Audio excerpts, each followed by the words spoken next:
Hello everyone. Boost Server Studios here with another video.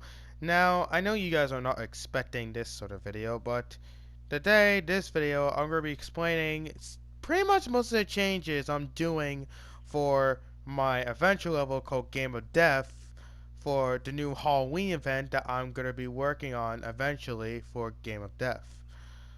But what changes are you speaking of? Well, some sort of nerfs pretty much, and some sort of maybe some buffs, and some sort of like rework sort of a little bit as well, and some changes I plan on doing just to balance Game of Death out so it's not like fucking Dead by Day where it's unbalanced. But yeah, I'm trying to make this balanced as possible. But I want to show you some of the changes I made so far. And as you can see, Master's just sitting there. He's going to be our test subject for the first thing I'm going to show you. The changes I did with the escapers. So far, we have only like 5 escapers. We got Castle, Mariner, Dwarfer, Jane the Killer, and Mike. Now, there is one basic change I did to them, is that now all of these 5 characters will move at the max movement speed of 100%, which is the regular movement speed of your sack person. But I want to show you Castle's change first. So currently, before then, so before Castle was extremely useless. She didn't really have anything special in her or anything, but now she has a special ability, and it's pretty simple, really. So you'll see in a sec. I just gotta get, keep moving, and eventually, okay, bam. You see this red icon that's supposed to be like a devil icon or something? Like it's supposed to look like a devil, but it's an icon. But yeah, you see this like red devil icon floating in her head? That means that the murderer is close by, which means you can know when to hide and shit. So like, if you see this icon, you can go ahead and hide in areas and stuff. And the best part about this icon is that when the killer gets very close to you, like this close, the icon goes away. That way the killer, aka the murderer, cannot fucking see the icon if you're hiding. So pretty good rework I did with Castle. Now we're gonna try out Mariner. Now Mariner is pretty much like the similar change to Castle, but it's a bit different. It works a bit differently. So, Mariner now has the ability to track the location of the murderer. So, if I press L2, oh yeah, hold on. If I press L2, there we go. Now it's showing an arrow giving me the location to where the murderer is going to come from. Now, there is a downside. You can only use that ability, and you can hold it anytime you want, but you can hold that ability, pretty much like, when you're in range of it. Now, I am thinking about increasing the range soon because I feel like I'm still a bit closer to the murderer. Like, look at this. I'm still a bit closer to him. But yeah, I am thinking about changing this to make the range bigger. But yeah, if you're in a certain amount of range, you can see the arrow and you can see where the murderer's coming from. But if I go very far from the murderer, yeah, it's not there. But if I get close enough in a certain range, certain meter range, there you go. Now it shows the error. Although I might have to change that with both Mariners and Castle's range. Like I might increase the range because I feel like I'm still a bit closer to the killer because I can really hear their heartbeat when I'm close. Alright, now we got Dwarfer. Now, Dwarfer, I didn't really do anything to him, but basically his change is that he still has 3 health, right? And now instead of moving like a bit slow, he moves like regular speed, right? But I am doing something that is going to make Dwarfer even better. I'm going to be reworking on some maps, right?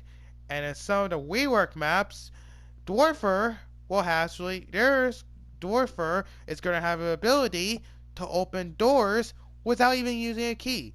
Because when I rework the maps, I'm going to be making it so some maps have lots of doors that you need tons of keys to open each of these doors at the same time. So that's where Dwarfer comes in. I'm going to make it so when Dwarfer goes near any of these doors, they will open automatically. You don't need to find a key. All you need is just Dwarfer, and that's it. And not only that, if he's near a jump pad, it will also activate immediately as well. So, pretty much Dwarfer's receiving a buff. Now, there are some other maps he's going to be useless on, but there are like a few maps that he's going to be really useful for. So, yeah. That's going to be pretty much Dwarfer's buff. I can't show it, but, you know, I'm just explaining it. Now, Jane the Killers. Jane the Killer. Alright. This character, I decided to add in a game of death when I made the Jeff the Killer chapter, or the Go to Sleep chapter. Now, originally, before, Jen the Killer was only good for one character. She was the only character that can only counter one character, and that is the Myth, aka Slenderman. She was only good against one character and nobody else, which is why I decided to give her a secondary ability. So now she has two abilities. Her first one being able to resist screaming, and she has a new ability now. When I press L2, boom, she is now invisible. But the downside is you cannot move while invisible. But if you want to move again, just press the button again and you'll go out of your invisibility. So you can say that if you don't feel like hiding, just press this button and you'll be invisible, and then the murderer will just walk past you without even knowing you're there. Anyways, that's pretty much Jane the Killer's rework. Now we get Mike, and this is probably my most favorite rework for Mike as an escaper. So, Mike, you know, he looks simple, right? He was kind of useless too back then, but now I gave him a new ability called Sprint Boost. And basically, it's kind of like how Sprint Burst works in Dead by Daylight. So, here's how it works. I'm going to move, right? I press L2, and this is what happens. Yeah. You run really fast for like 2 seconds, and you stop afterwards. And it has a cooldown afterwards too. A 2-minute cooldown, but you don't know it. But you'll get a message, and you'll get like a noise notification letting you know that the sprint boost is ready again. So here's what happens. So when it gets to a point of 2 minutes, you'll get this message popping up. Hold on. There we go. You see a message that says Sprint Boost Ready. And you even get a sound notification as well, letting you know that you can use this ability again. So, pretty cool. Alright. That is all the escapers I wanted to show you. Now I'm going to show you the murderers. The reworked murderers. Or the buff or nerf murderers. So, the simple change I did with the murderers is that instead of the murderers moving at a certain amount of their own max speed, now all murderers will only move at the max speed of 100 and, well, 10%, which basically means they can all move a bit faster than the escapers can. But we're going to be checking out the stuff I did for Masher. So, this is Masher right here. So, what did I do to this big guy? Well, originally, it's mainly to do with his ability when he runs really fast. So normally when he runs really fast, not only does he run so fast, but when he's running fast, the other side, the escapers, will get a notification of a heartbeat sound, letting them know that Masher's running. And the red light that is coming from him will also grow bigger. But now, I completely changed that. So I nerfed his speed. So back then he used to run extremely fast. But this is now his max speed when you're using his ability. So he still kind of moves fast, but not as fast like he used to. And yeah, it no longer makes the lights grow bigger, and it does no longer notifies that he's running when you hear a heartbeat, which means you have to be more cautious about him now. But he's not as OP like he used to be. He still can be good, but he's not really OP like he used to be. So that's pretty much what I did with Masher here. Now we got X-Lord, aka Darkness. Now, the only change I really did with X-Lord, aka Darkness of course, is just how fast he can move when he's spinning his sword. That one ability where he can spin his sword like this, yeah, I kind of nerfed it, but it's not really much of a nerf anyway. All I really did is just decrease the movement speed, because he does kind of move faster when he's spinning his sword. So I had to decrease the speed so he's not as fast when spinning his sword. That's really the only change I did with X-Sword. Next up, the Myth, aka Slenderman. Now, Slenderman looks, simple enough, right? Now, back then, Slenderman used to be able to run at the max of 150 speed when you're moving while invisible. But since I decided to decrease it for all murderers that have the max speed of 110% movement speed, now he's still going to be a stealth murderer, but he's not going to be as ridiculously OP as he used to be. He's still going to be able to jump scare you and shit though faster. And there is one extra thing I did with, well, Slenderman, aka the Myth. So, originally, when he jump scares you, or when he does his jump scare ability, normally, when on the escaper screen, it would show a red arrow that, would fly near Slenderman, basically giving a location to where they are when they scream.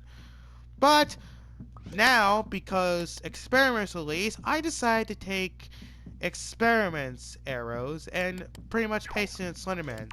So now, let me get the Slenderman's jump scare thingy over there, because that's the only way his ability could work. So now if I use the jump scare ability, guess what happens now? Instead of just one red arrow, guess what?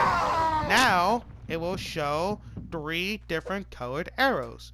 One that'll let you know where the survivor type's escaper is, the leader type is, and the support type.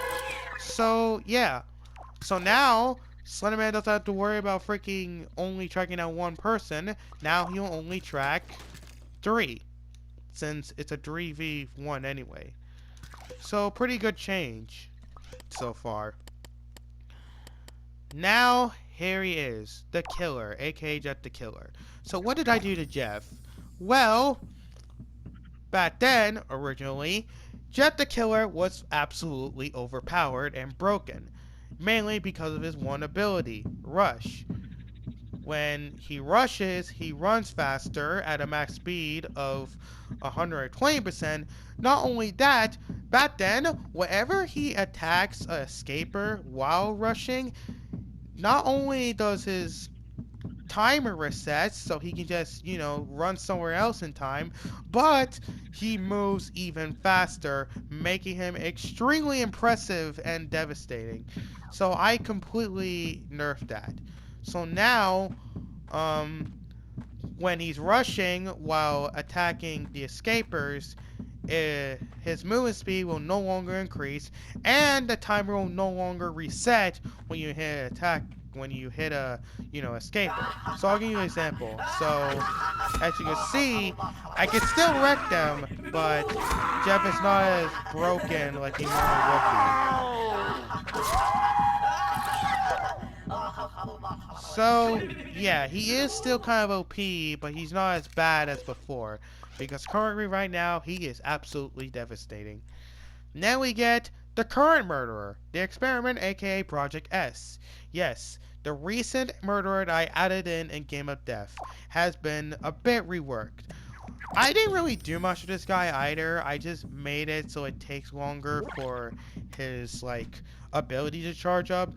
So, I didn't really do much to him. All I really did is just make it so it takes a while to charge up his abilities. Like, his first ability, when he fucking lunge jumps at you and stuff, it really used to take 0.5 seconds just to use that ability.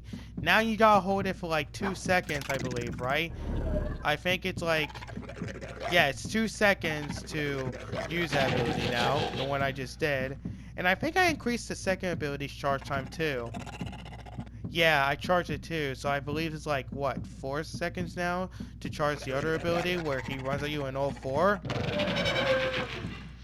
I did nerf the movement speed as well when he is running at all 4, so he's not as fast like he used to be, but so it's kind of like a slight nerf I did. And I believe I made his durability charge longer too. I think so. Oh yeah, I also made it so it makes a sound now when you're charging the durability. But I did do something for this ability. Do you see this message that popped up that says that? Yeah. When you use the ability to track down the 3 escapers, a message will pop up saying the experiment is tracking your location, giving the escapers enough time to hide they don't have to worry about him, knowing who you are. He'll probably know who you are, but as long as you're hiding enough, he'll probably lose you anyway. But, you know, simple changes I did to experiment there. So, now the maps. I'm just gonna say this, some of the maps are gonna be having some different changes as well, making it so the escapers will have harder time trying to escape, of course. That way, it's much more balanced and whatnot and stuff. Um, Now for the Halloween chapter, which is when all these changes will happen, I am gonna be adding in a new murderer. I am actually gonna add in a new murderer. And what the fuck is he gonna be named? Well, I don't know. We'll have to see about that. But yes, um, murderers have been changed a little bit to balance them out, and same with the escapers. But yeah, when the Halloween chapter comes out of Game of Death, there's gonna be a new murderer, which I will not tell you who it's gonna be because I don't want to spoil it. And I am gonna make some of the maps have a bit more, Halloween stuff on there, like maybe I'll add in like pumpkins or some shit. And again, some of the master Kirby will work as well. So I hope you enjoy my explanation of these changes I'm making. What do you guys think of these changes I'm doing so far? Make sure to leave a comment down below. And I'll see you guys in the next video. Well, see you guys.